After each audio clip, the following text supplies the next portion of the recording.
Welcome back to Second Breakfast. Today, I'm finally going to talk about Destiny 2.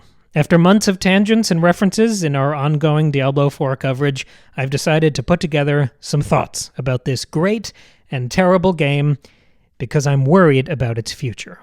Now, I have played and adored Destiny 2 since the day it launched, for more hours than I care to count, and I could say the same about all of Bungie's games back to Halo 2. I was sad when they moved on from the Halo franchise, and when the first Destiny came out, I didn't get it. The maps were confusing, the gear systems were overwhelming, the menus made no sense, and there wasn't much of a story at all. The whole thing just felt off. Oh, and the game felt strangely difficult. I still wanted that Master Chief power fantasy, and my bland Guardian was getting mulched in almost every encounter. The launch marketing for Destiny 2 hooked me back in with the promise of an 8-hour Halo-style campaign, and I can't say enough good things about the Red War. I probably played through it 8 times, eagerly deleting characters so I could run through those stunning missions again. I blew through Curse of Osiris and Warmind with just as much enthusiasm. Yes, they were short, but I played them all through 3 times, once with my Warlock and then my Titan and my Hunter, and I loved those new environments. And then Forsaken came out, and that felt like Destiny 3. It was another 8-hour campaign with even more of a character focus and a dash of John Wick's righteous revenge thrown in for good measure. I was in love, and now it was the newer Halo games that felt off to me. Then there was Shadowkeep, which required the player to complete a strike mission to advance the story after the first few levels.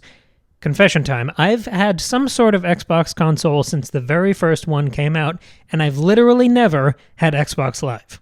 My whole Halo-loving childhood never played a single match online. I was always the story guy, so it just felt like a waste of money. And besides, back in those days, we had couch co-op and split-screen multiplayer, but that's a different conversation entirely. When Shadowkeep blocked me from continuing the story expansion I had paid for, unless I bought an additional monthly subscription, I bounced off Destiny 2 completely. It sucked to realize that the game was starting to really move away from players like me towards these strange live service online elements like the Crucible and Gambit and raids. And then Bungie announced the Destiny Content Vault, but more on that in a second. Halo the Master Chief Collection is a time capsule of my childhood, lovingly preserved and enhanced for posterity. I don't play it too often now, but I feel grateful that it exists every time I see the box on my shelf. Sometimes I pop back into Halo 2 for a few minutes, because at one point in my life, driving that Scorpion tank across a bridge and shooting down Banshees was the coolest thing that had ever happened in the whole universe.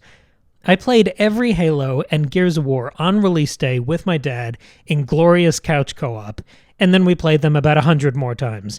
Those memories are locked in amber forever, and being able to revisit them is just about priceless to me. So yeah, when I read the announcement about the Destiny Content Vault, which completely removed the first 4 story campaigns from the game, the Red War, Curse of Osiris, Warmind, and Forsaken, I officially dropped Destiny.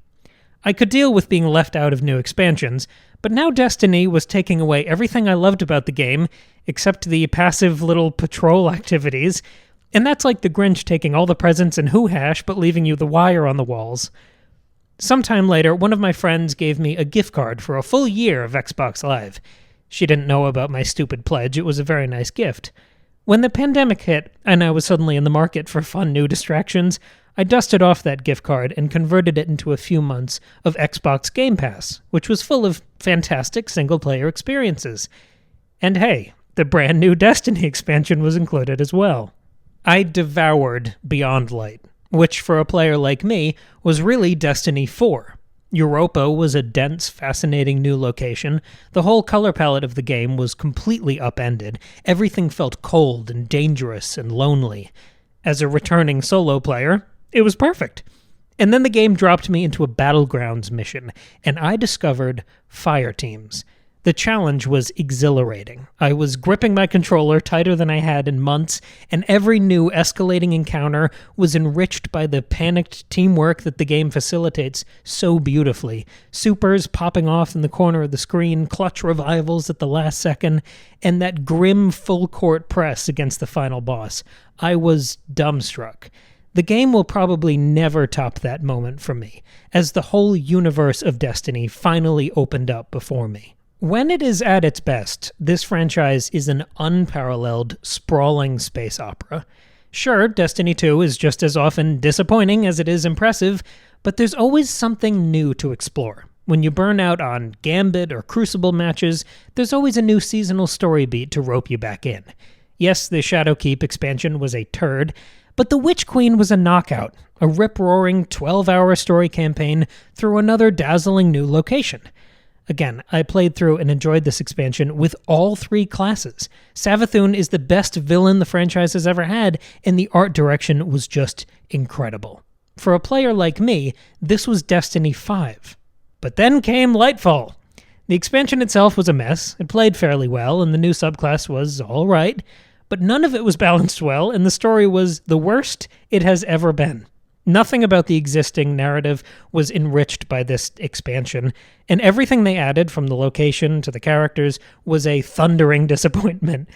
The seasons started to really stall out around this time too, and I found myself playing less Destiny than I had at any point since launch.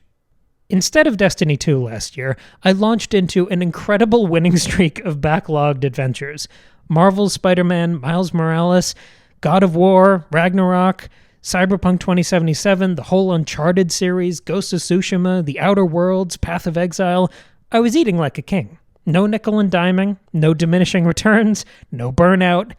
And then just last week, I found myself booting up Halo the Master Chief Collection and replaying the first few levels of the original Halo. At this point, it's less of a game than it is a time machine. I know every corridor and enemy placement. Half the fun is just watching those classic reloading animations and remembering how the whole story unfolds. It's a mind palace of memory and experience, and a testament to the enduring power of this uniquely interactive storytelling medium. My great frustration with the Destiny Content Vault is twofold. First is that Bungie deleted content that I paid for. Plenty of players have never forgiven them for this decision, and they shouldn't. It's the worst decision they've ever made, monumentally worse than any bad expansion or balance change in the game's history. But I'm not here to condemn Bungie. I'm writing this because I care a great deal about the worlds they create. I've come to terms with the idea that Gambit and Crucible will one day go offline.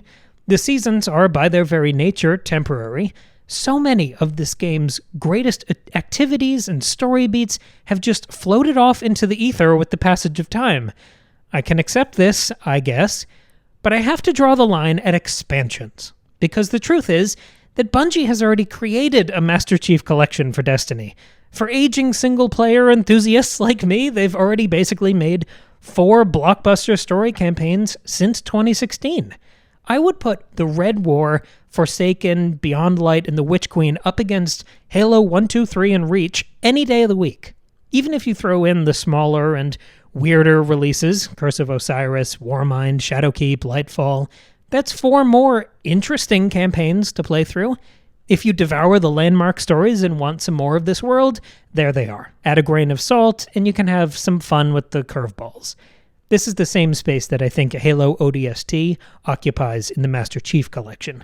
But this time, there are 4 of them. And that brings me to my second great frustration. The Destiny Content Vault is the Master Chief Collection. It is that masterpiece library of classic campaigns that you proudly place on your shelf and happily revisit every few years. I don't care how big the install size is. I don't care if I have to wait a while. Give me a Destiny 2 Guardian collection. Maybe lean in and call it the Destiny 2 Vault Collection. Cut everything with a multiplayer component and fill in the gaps with a few of those painterly cinematics.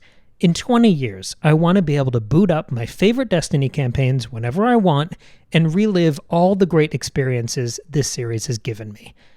But this isn't just about me. I want every Guardian to be able to feel the rush of defeating Gaul for the first time, and that gritted-teeth narrative urgency of running off to avenge Cade 6.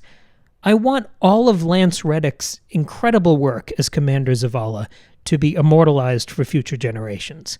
I want to be able to putter around on small, colorful planets, running little patrol side quests and looking for secrets. I want to play the games I paid for. I want this franchise to be more resilient than my Wi-Fi connection. I want Destiny to be more than a live service. Because no live service can live forever. But history has shown us that Bungie's story campaigns can.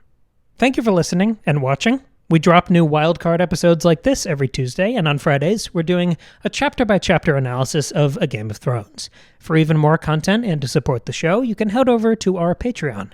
For $2 a month, you get a brand new bonus episode every month, and access to our whole back catalog of bonus episodes, including every installment of our Roundup series, The Breakfast Buffet.